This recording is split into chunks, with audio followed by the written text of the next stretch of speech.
안녕하십니까. 평생투자 파트너입니다. 2020년 2월 11일 화요일입니다. 아직도 이 2020년이라는 이 숫자가 잘 안 와닿습니다. 오늘 이야기할 내용은 한 세 가지 정도인 것 같아요. 이렇게 이것들은 질문에 대한 어떤 내용일 것인데요. 한번 이야기를 해보면, 첫 번째는 4분기 실적이 조금 저조한데 이거 어떻게 보느냐. 그러니까 이 4분기라고 하면 지금 2020년이지만 4분기라고 하면 2019년도의 4분기죠. 근데 요 4분기를 2019년도 한 1, 2분기 상반기 때 예측했던 어떤 그 시장의 어떤 기대치보다 4분기 실적이 잘 안 나오는데 이거 어떻게 보느냐라는 내용이 하나 있었고, 실적에 대한 거. 그다음 두 번째는 공매도에 대한 이야기인데요. 최근 공매도 거래 금액이 상당히 높게 치고 올라가는 이런 모습들이 나오죠. 좀 불안한 거 아닌가요? 이런 질문들이 좀 있었고, 그래서 요거에 대한 이야기를 좀 해보고, 그 다음에 또 현재 최근에 이야기했던 것 중에 코스피 2100포인트에 대한 어떤 이야기를 하면서 여러 가지 이야기를 했었죠. 그러니까 사실 코스피라는 어떤 지수를, 우리나라의 어떤 코스피 대표 지수를, 업종 지수를 딱 이렇게 얼마 정도가 적정하다 이렇게 보는 거, 이렇게 예측하는 것 자체가 사실 불가능한 것이죠. 근데 이제 그럼에도 불구하고 몸부림을 치는 겁니다. 어떻게든 한번 좀 알고 싶은, 왜냐면 뭐라고 하죠? 그러니까 절대 풀리지 않는 어떤 수학 문제를 그냥 꽁꽁 한번 고민해 보는 이런 거이고, 그냥 그런 어떠한 논리를 보는 거지, 이게 맞고 틀리고는 사실 의미가 없죠. 코스피 지수의 상하단을 예측한다 이런 것들은. 그럼에도 여러 가지로 한번 저도 이제 생각을 해봤잖아요. 순이익으로 순이익 100조, 그리고 예측치로는 한 115조, 이런 수치를 따져서 코스피 2100에 대한 어떤 의미도 이야기해 본 적이 있고, PR로도 이야기해보고, PBR로도 이야기를 해보고요. 그 다음에 GDP와 시총과의 어떤 비율로도 이야기를 해보고, 여러 가지가 있는데, 오늘은 수출과 또 이야기를 해볼 수도 있을 것 같아요. 수출로도 아주 그냥 눈대중으로 막 하는 것 한번 이야기를 해볼게요. 그러니까 이거는 예전에는 이랬던 것 같아요. 선행지수라는 것 있잖아요. 선행지수들. 이 선행지수를 구성하는 여러 항목들을 사실은 분석하려고 노력을 많이 했던 것 같아요. 왜냐하면 이 선행지수라는 것이 시장의 어떤 경기 상황을 6개월에서 한 9개월 정도를 예측하는 것이기 때문에, 즉 이 선행지수의 어떤 방향성이 주가와 매우 밀접한 관계를 가지고 있기 때문에, 지수와 가지고 있기 때문에 이 선행지수의 하나하나의 항목들을 고민해서 이것을 컨투화 시켜서 하나의 어떤 지수로도 만들어 보려고도 했었고, 여러 가지를 해봤지만 이게 다 부질없구나 이런 것들을 좀 느꼈죠. 근데 그럼에도 이 선행지수라는 것의 어떤 이 묵직한 의미는 확인해야 되는 것인 것 같아요. 그래서 제가 뭘 얘기하려다가 이렇게 왔는지 모르겠는데, 이 선행지수라는 것을 우리나라의 이 선행지수와 상당히 비슷한, 그러니까 이 수출이죠. 이 수출과의 이 어떤 상관관계를 좀 보는 것이죠. 그러니까 이 선행지수가 우리의 어떤 지수와 상당히 밀접한 어떤 관계를 가지고 있는데, 그것 안에서도 큰 의미를 가지고 있는 이 수출만 가지고 우리의 지수가 좀 선행할 수 있지 않을까? 이런 것을 보는 거죠. 그래서 이 여러 가지 항목 중에서 이제 좀 뭔가 의미 있는 것들을 넣어보기도 하고 빼보기도 하고 이런 것이죠. 그래서 그 중에서도 이제 수출이란 것으로 좀 한번 맞춰보고 싶은, 알고 싶은 미래에 대한 이런 것들의 어떤 몸부림 이런 것인데요. 그래서 요것 이야기를 해보면 사실 이것들이 다 의미가 없는 내용이에요. 여러 번 말씀드리지만 어떤 시황이라는 것은 코에 걸면 코걸이, 귀에 걸면 귀걸이인 거예요. 그래서 내가 보고자 하는 어떤 그 방향성을, 이 어떤 논리를 자꾸 확인하려고 하는 것 같아요. 근데 시장이 꺾였을 때는 그 논리를 일단은 던져야 되는데, 내가 생각했던 이 시황관에 시장이 움직일 거야라는 이 착각이 들면 사실 더 위험한 것이거든요. 그래서 제가 생각할 때는 이 시황이라는 것은 의미가 없는 경우가 아주 대부분이고, 이 시황은 수시로 달라지는 것이다. 그리고 이 시황으로 미래를 예측하기보다는 현재 상황을 최대한 이해하려고 노력해보자. 뭐 이런 거예요. 그래야지만 그것이 변했을 때 좀 준비라도 해볼 수 있지 않을까. 뭐 이런 거거든요. 제가 이렇게 서두가 긴 것은 모르는 것을 이렇게 이야기하려니까, 그것도 모르는 것을 논리적으로 설명해 보려고 하니까 괜히 말이 많아지는 거예요. 보통 사기꾼들이 말이 많습니다. 그렇죠? 그리고 하나는 이거 말씀드리기 이전에 저도 역시 이렇게 방송을 하고 유튜브를 단지 그 회원분들에게 이제 참고하시기를 바라는 마음으로 올리지만, 저희 어떤 시황관에 이렇게 너무 확신을 갖고 이렇게 보시면 안 돼요. 항상 의심하셔야 되고, 제가 시황관이 틀린다고 저희 방송을 듣고 따라한 어떤 사람에게 책임져 주지 않거든요. 그렇기 때문에 항상 참고용으로만, 아주 많은 사람들 중에 어떠한 사람, 평생 투자 파트너라는 사람은 뭐 저런 생각을 하는구나, 요 정도만 보는 겁니다. 그래서 한번 보면은, 일단 첫 번째로 실적에 대한 것을 보면, 예전에 제가 한번 말씀드렸던 것 이걸 먼저 말씀드리면, 현재 시총 비중으로 70% 이상의 종목이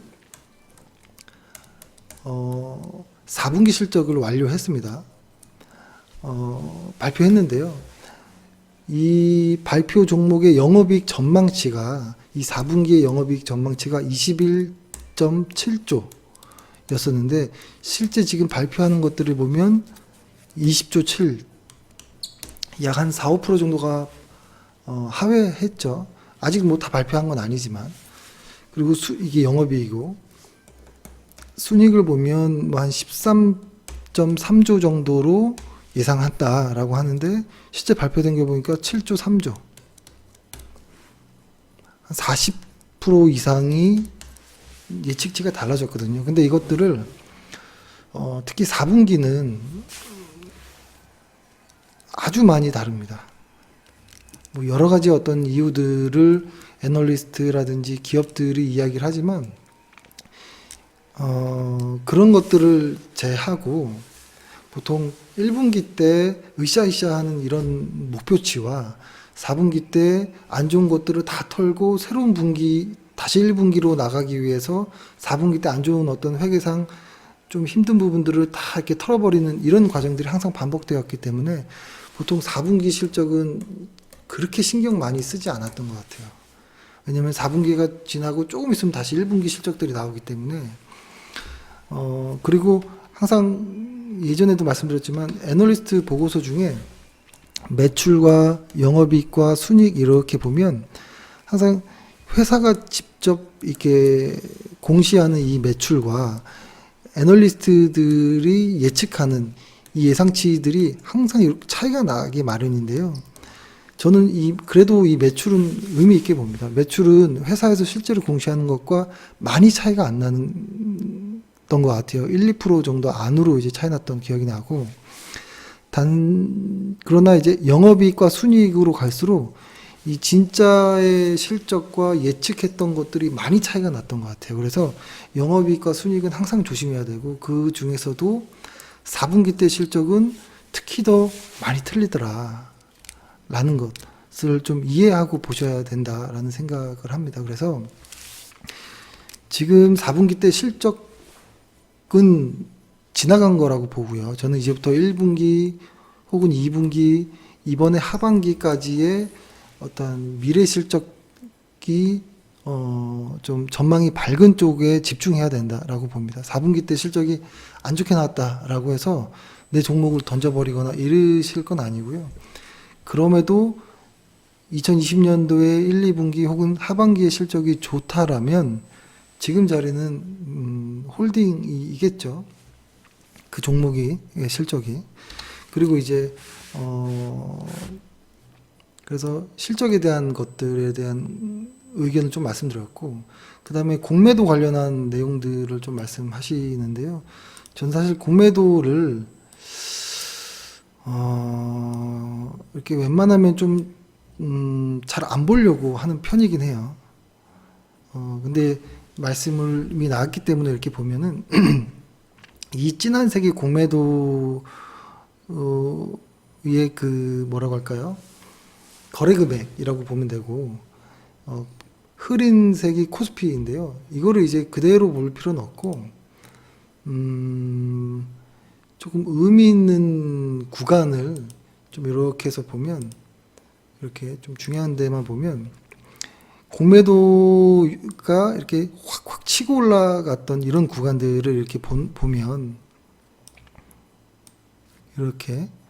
근데 요때가 이제 그렇게 시간이 오래되지 않았으니까 기억나시겠죠? 이게 이제 최근인 거고, 이거를 이렇게 보면,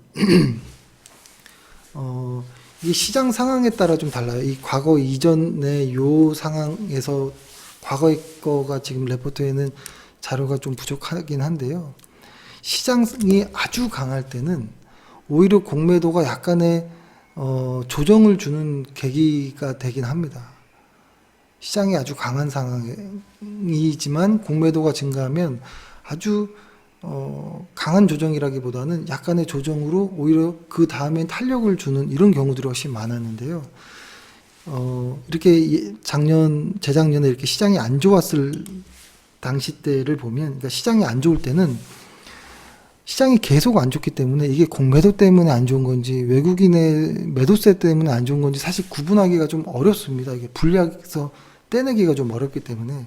근데 다만 의미 있는 것은 이 구간 초입에 공매도가 상승하는 이 초입에는 확실히 조심할 필요는 있다라고 봐요. 이 초입들은. 근데 실제로 공매도가 피크를 치는 이 순간에서는 오히려 피크를 치고 아웃되는 순간에는 오히려 시장이 반전하는 경우들이 더 많았거든요. 시장이 안 좋은 상황에서 오히려 수급이 한번 확 변환하는 뭐 이런 순간으로도 올 수 있었습니다. 그래서 지금의 우리 시장의 공매도의 이 무섭게 쫙 올라가는 이 부분들 있잖아요. 이 부분을 이 부분으로 인해서 시장이 확 무너질 것이다. 이렇게 하나 단편적으로만 볼 수는 없다라고 보는데요. 오히려 저는 이 공매도 비율이 반전될 때, 이때는 시장이 좀 의미 있는 어떤 상승이 좀 나올 수도 있겠다라는 생각이 듭니다. 그래서 개별 종목 보듯이 코스피를 공매도로 이렇게 보면 안 되고, 그리고 오늘 날짜로 이제 거래소가 하는 그 공매도 포털 사이트에 들어가 보니까 코스피보다 코스닥의 공매도가 한 시가총액 대비 코스피가 한 0.7 정도 되고 코스닥이 1.5 정도로 코스닥의 공매도가 훨씬 높거든요. 그렇다고 그것으로 인해서 코스닥 지수가 무너진다 이렇게 이야기하기는 좀 어렵습니다. 어려운 부분. 이건 여러 가지 어떤 실적과 경기 상황들 이런 것들 수급 상황들을 다 고려해야 되는 분이기 때문에 이 하나로 시장을 우려하기는 좀 어렵다. 다만 오히려 이것이 전환되는 순간이 오히려 시장에서는 수급이 확 바뀌는 이런 것으로 인해서 좀 오히려 긍정적으로 봐야 되는 구간도 올 수도 있다. 이렇게 좀 생각을 합니다. 그리고 보면 어제 그 수출 이야기하기 전에 어제 변동성 지수 이렇게 이야기를 드렸잖아요. 오늘도 변동성 지수를 이렇게 한번 맞춰보면 이거는 제 다른 화면에 있는 건데요. 이렇게 맞춰보면 이렇게 대충 맞춰볼게요. 맞춰보면 분명 지수와 이게 아래가 지수고 위에는 변동성 지수로 뒤집은 건데요. 지수는 처음에 충격을 받았던 것 대비해서 이렇게 좀 상승한 부분이 있는데 변동성 지수는 아직까지도 이 장기 볼린저 밴드 하단에 위치해 있거든요. 어제 말씀드렸던 것처럼 단기적으로나마 시장에서 어떤 액션을 취하기 위해서는 이 변동성 지수가 좀 달라져야 된다라는 생각이 들어요. 이 안으로 들어와야 된다라는 생각이 들고, 만약에 들어오지 않는 상황이라면 오히려 지수가 내려올 수도 있는 상황이겠죠. 충분히 조정이 올 수도 있는 상황이라고 봐요. 왜냐하면 지금 지수의 위치가 싼 것도 아니지만 비싼 것도 아닌 뭐 이런 위치이기 때문에 그렇게 생각을 합니다. 뭐냐면 지금 우리 지수가 2200포인트를 넘어갔는데 이것이 싼 걸까 뭐 적정한 걸까라고 보는데, 일단 저희는 저희가 보는 이 보조지표가 충분히 올라가서 이 과매도 구간까지 갈 때까지는 코덱스 200도 계속 매수할 것이고, 지금 보유하고 있는 코덱스 레버리지도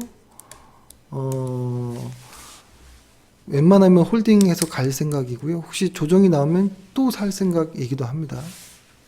그래서 요거 월간 차트에서 요걸 좀 확인해 보면 좋을 것 같고, 일단 우리 그 수출 이야기를 좀 해보려고 하는데, 저는 수출 증가율이 회복될 거라고 봐요. 충분히 회복될 거라고 보는 이유가, 그러니까 아주 무식한 방법으로 쓰면 OECD 선행지수와 우리나라의 수출의 어떤 금액이 상당히 상관관계가 높게 나오잖아요. 그러니까 수출 증가율이겠죠. 수출 증가율인데, 수출 증가율과 OECD 선행지수가 상당히 높게 나오는 이런 부분, 특히 OECD 경기 선행지수가 바닥을 잡고 턴하는 구간에서는 예전에 한번 말씀드렸던 거인데, 경기 선행지수들이 바닥에서 턴을 하잖아요. 턴을 하는 순간 지수는 요때 이 언저리부터 같이 막 치고 올라갑니다. 치고 올라가는데, 이것이 실제로 턴을 이렇게 하더라도 선행지수이기 때문에 실제로 이 안에 해당하는 이 수출이라든지 뭐 여러 가지 어떤 지표들이 실제로 눈에 나오진 않을 때가 있거든요. 그러니까 어떤 기대감에 의해서 오르는 경우가 많아요. 그러다 보니까 EPS가 아닌 PR에 의해서 오르는 경우들이 많아요. 실제로 수출을 해서 기업들이 돈을 벌어서 회계장부에 찍히기까지는 시차가 있다라는 거겠죠. 그러니까 그것을 확인하기 전까지는 기대감에 의해서 오르는 경우들이 많거든요. 그러니까 즉 PER이 높아지는 어떤 과정인 것이겠죠. 그러니까 이렇게 PER로서 지수가 상승할 때는 이 변동성이 취약하다라고 보여집니다. 그러니까 지금이 딱 그런 상황인 것 같아요. 제가 이걸 한번 보여드려 볼게요. 뭐가 이렇게 한번 있는 그대로 봐보죠. 일단은 선행지수가 진짜로 반등했는지를 좀 보면, 이것도 많이 질문이 있어서 좀 여쭤보는 건데요. OECD를 네이버에 치고 이렇게, 저도 이제 자주 이제 보는 건데요. CLI라고 검색하면 이렇게 나오거든요. 이렇게 보면 이거를 조금 더 확대해 볼게요. 이렇게 보면, 이거 너무 키웠다. CLI라고 이렇게 보면 OECD 선행지수가 이렇게 탁 바닥을 튼 것이 있었죠. 근데 요 앞전에 어떤 상황이 있었냐면 중국이 먼저 틀었어요. 근데 예전에도 보면 알겠지만 중국이 틀면, 요거를 한번 이렇게 해볼게요. 중국 먼저 한번 깔아보고, 중국이 보통 이렇게 탁 방향을, 잘못 지웠네요, 제가.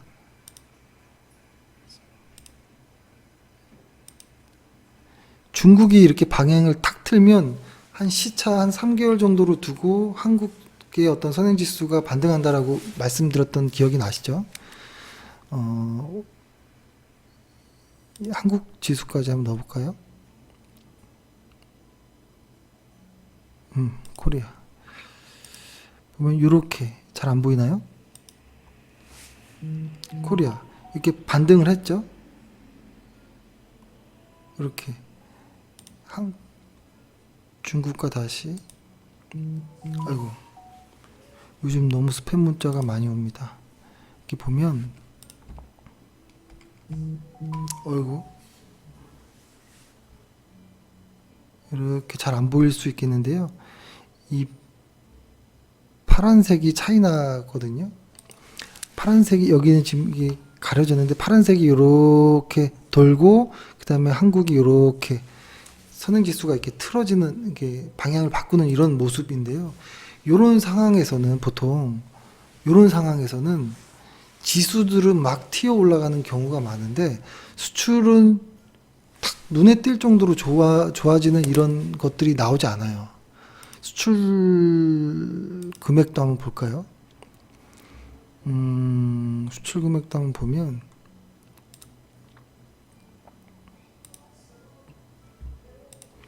수출 금액을 보면 2019년 초반기 때 잠시만요.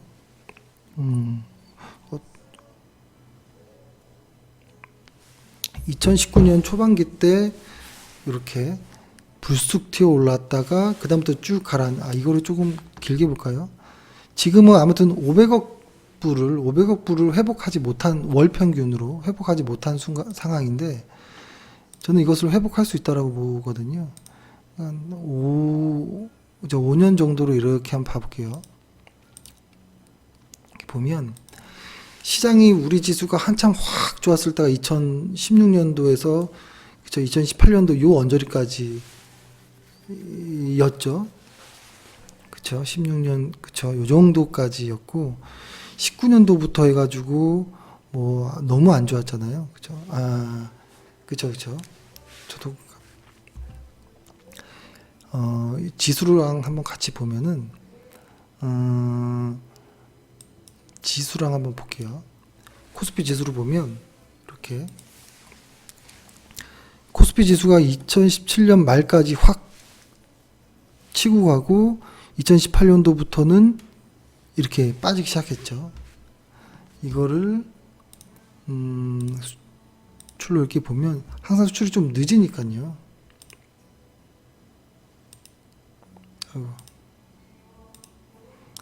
늦으니까 2016년도 아주 바닥을 쳤을 때부터 쫙 올라왔던 것이 증가율로 보면 완만해지는 이런 구간에 접어들면서 이때부터 지수는 확 꼬꾸라졌었죠. 그리고 나서 19년도 초에 그러니까 우리가 잘 나갈 때 수출 금액이 월 평균 한 500억 불이었거든요. 근데 이 언저리가 500억 불, 이 언저리가 코스피 지수로 따지면 2,500포인트에서 2,600포인트 사이였습니다. 근데 지금은 이 언저리예요. 450억 불에서 500억 사이. 그러니까 지수가 이 언저리이기 때문에 이 언저리가 2100에서 한 2200 정도 수치거든요. 근데 지금은 이것이 눈에 띄게 확 좋아지기는 확인될 정도의 수치는 아직 나오지 않았다는 거죠. 이건 너무 당연한 게요. 수출 증가, OECD 선행지수가 먼저 치고 올라가고, 그 다음에 선행지수가 이렇게 치고 올라가고, 지수가 확 치고 올라간 다음에, 실제로 수출 증가율, 수출 금액이 확 좋게 나올 때쯤이면 벌써 지수는 이만큼 가 있습니다. 벌써 한참 가 있어요. 그러니까 이게 괴리가 항상 있어요. 그 선행지수와 실제로 눈으로 확인하는 그 숫자와의 그 시간 텀이 항상 있거든요. 지금이 저는 그런 구간이라고 보고요.